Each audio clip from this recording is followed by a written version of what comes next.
Farming is a very unique occupation. I mean, it's a stressful occupation.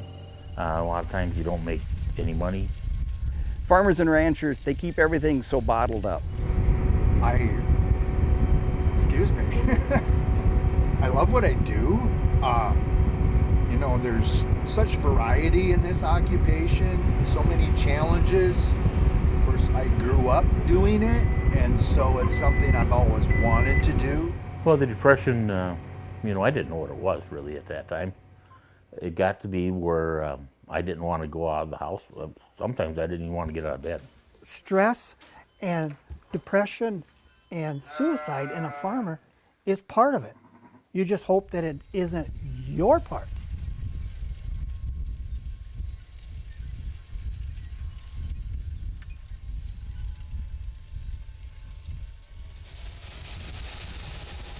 The stress levels in rural areas are off the charts high. If you're farming crops, you have the weather to deal with. Normally we like to plant corn on the 15th to the 20th of April, and now it is in May. Everybody's very anxious and nervous about getting it in.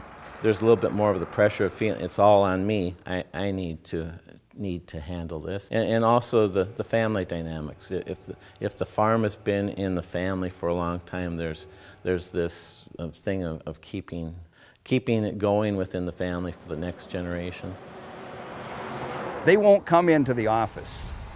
You have to go to them. Whether it's a farmer or a rancher, that's when they talk to you. It's important for pastors to realize you have to get out of the office and be willing to get your feet dirty and go out into the field or go out into the pastures and visit with your people.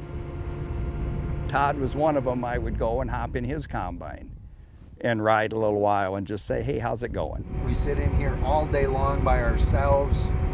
Your mind can work in mysterious ways, and I really feel for people that are struggling with something.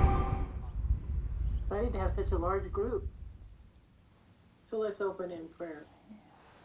Lord, we thank you. We thank you so much for your presence, that you make yourself available to each and every one of us.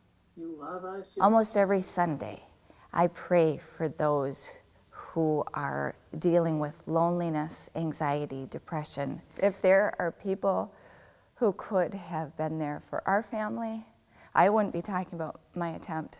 I wouldn't be talking about my mom's death by suicide. Suicide, and it's people.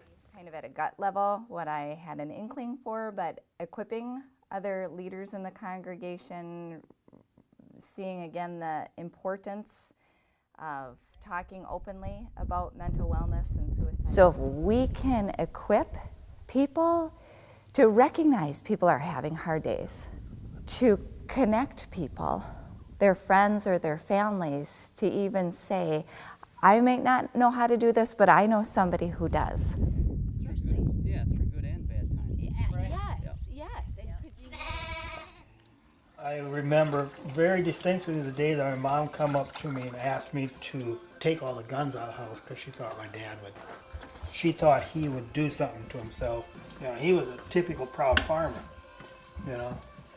I remember seeing my dad lay on the floor with his feet up in the chair because his back hurt so bad, but then he'd get up and go out and milk the cows, because that's what you do. A little bit of the stigmas may be going away as people are more open to talk about mental health. And so that's my hope, is over the next few years, that it's not a taboo subject, it's reality.